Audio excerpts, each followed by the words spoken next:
Hello, my name is Caleb Conley. To start off, I would like to say how much I've enjoyed this class and all that it has taught me.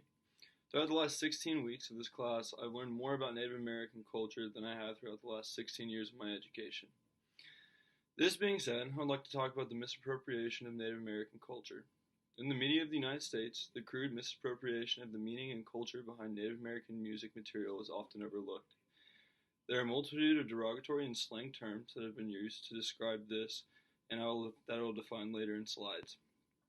But many people hear a catchy tune or lyrics and take this music at face level, when in reality it has a much deeper meaning. This can be found in many other genres of music unrelated to the Native American culture, and the majority of people don't understand the meaning of these songs either. One example that is brought up multiple times throughout the research that I've done into this subject is African American music, and how many people used to portray their culture in the media. This has since changed, and we see it very rarely now, but this gives me hope for change in the future. Firstly, I would like to define the term singing red face.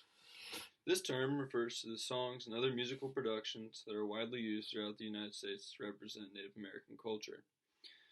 The textbook tells us that an example of this is children in grade school playing Native American people on the first Thanksgiving, dressing up as pilgrims and Indians, playing cowboys and Indians, and just a lot of things that I can relate to, and I did as a child as well.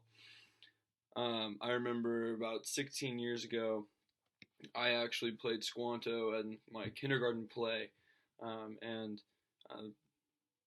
didn't think anything of it. But after researching this, there's definitely something wrong with this. What I was talking about before can be referred to as playing Indian. Like I said, I remember playing Squanto in the school play. We sang many songs to popular tunes. Cowboys and Indians, just something that's kind of a cultural norm, or seems to have been, and it's just given to these impressionable children. It's kind of crazy to see how our culture impacts young children who are this impressionable and puts this false imagery in their minds. The extensive inaccurate racial stereotypes in other children's movies, such as the book mentioned Peter Pan, are clearly evident if you go looking for them. One specific song in the movie Peter Pan is What Makes the Red Man Red. I chose to kind of like dive a little bit deeper into this song, and I watched the movie and watched this section of the movie. And this song, all the generations that are mentioned, all the generalizations in the book that are mentioned, are just generalizations, misinterpretations of Native American culture. There's random gibberish in the background, which I assume they're trying to depict as Native American language. The one thing that really stuck out to me was the fact that the chief was actually clearly red, not even trying to match their skin color or anything like that. And so I just thought that this was clearly another thing where it's like impressionable children are watching this movie, and this is not something that we should be showing. Multiple times throughout the book, we are told that Native Americans are not the only people who have been served this misjustice of having their culture depicted by actors not in their race or culture. Blackface minstrelsy can be described as how the generation before myself falsely depicted the African American culture and people with Caucasian actors who they rubbed burnt cork on their face and completed a act or performance as an African American trying to depict their culture. There were also usually generalizations and stereotypes. Thankfully, the one bit of hope is that we've seen this die out for the most part. I know we had an actual issue with it here at the University of Oklahoma last year, but the justice was swiftly served, and we shouldn't have any problems like that again. The term racial antipathy can be defined as a feeling of dislike for a racial group of people, specifically a racial group associated with having stereotypical thoughts towards said group. The book tells us that the most prominent example of racial antipathy in regards to the Native American people is the idea that they're savages. This was depicted in many popular movies and cartoons, again aimed at the impressionable children of the United States. We now know, through history and reputable sources, that show that Native Americans were not savages, but simply a group of people being wrongly removed from their home, trying to protect themselves. This image of the savage that attacked Caucasian settlers was widely spread in the media of the day, which birthed this antipathy for this entire group of people. An example of this would be John Wayne's movies that included many Native Americans. Other than this image of the Indian savage, we see the media of this time portray this group of people in multiple other derogatory ways. One term, Indian giver, has been used as a common term throughout my life, and I never quite understood the meaning. But to now understand that Native Americans in contact with Lewis and Clark were simply trading goods confused as gifts is a grossly misconstrued stereotype. Again, this term was used through my childhood with myself and many other young, impressionable minds, which is a clear cultural misappropriation. Idealized sympathy is simply the act of one who is not a member of the said culture or race, depicting or acting as someone of that culture or race. The text tells us that the problem with this being a negative term is that people look at it on a case-to-case bias. Personally, I think that there's very little circumstances that would call for this to be a positive situation.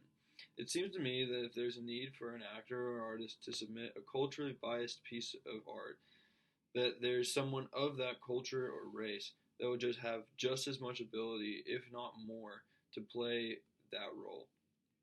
I believe that regardless of the tone or sympathy behind the song or art piece, that it is still not one's place to tell or depict a culture other than their own. One specific example of this song was created by Marvin Rainwater. This song is known as the Pale-Faced Indian.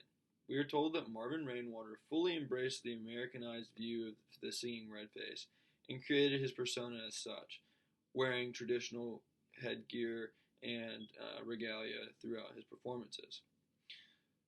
But although he did fully embrace this song was a testament to his Cherokee identity. The problem is that the song was remade a number of times by multiple other artists in the United States and Europe, and it gained enormous fame to the point where it was even the number one song in the United States at one point.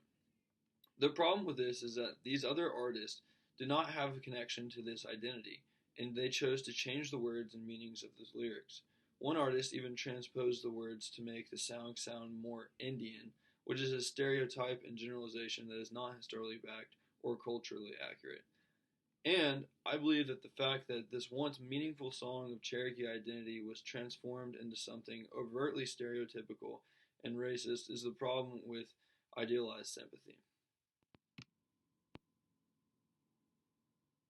Cultural misappropriation can be described as depicting a culture or race that one is not a part of in a historically inaccurate way. The text gives us the example of Native American actions and mascots in the sporting community. Personally, I attended Muscuda High School, in which our mascot was the Muscuda Indian. Again, I never really thought much of it, but looking at it through the lens of cultural misappropriation, it is clearly inappropriate to have a Native American figure representing a primarily Caucasian school and a sporting event in which there has nothing to do with their culture. Another example of cultural misappropriation that I have personally experienced is the game Oregon Trail. This game was a large part of my young education where we played it on multiple occasions over the years in our computer lab time. Again, never thought much of the game, but it is clearly inappropriate for the creators of the game to widely spread the views of Native American culture when they are not from that race or culture. Another closely related term is cultural confusion. Cultural confusion is described to us as the phenomena of cultural misappropriation being the sole information on a race or culture that one gets, and therefore becomes that person's actual beliefs on the culture or race, just because of this information. All of these things show us that we have a lot of work to do in the pursuit of cultural sensitivity. Sadly, not just in Native American context, but in other cultural groups as well. I believe that assignments such as these help raise awareness for these problems. It has definitely made me more aware of these problems and given me the knowledge that the current education of impressionable children needs to change. We will never be able to fully understand every aspect of another culture, but we can do a lot in this generation to make changes that help this pursuit.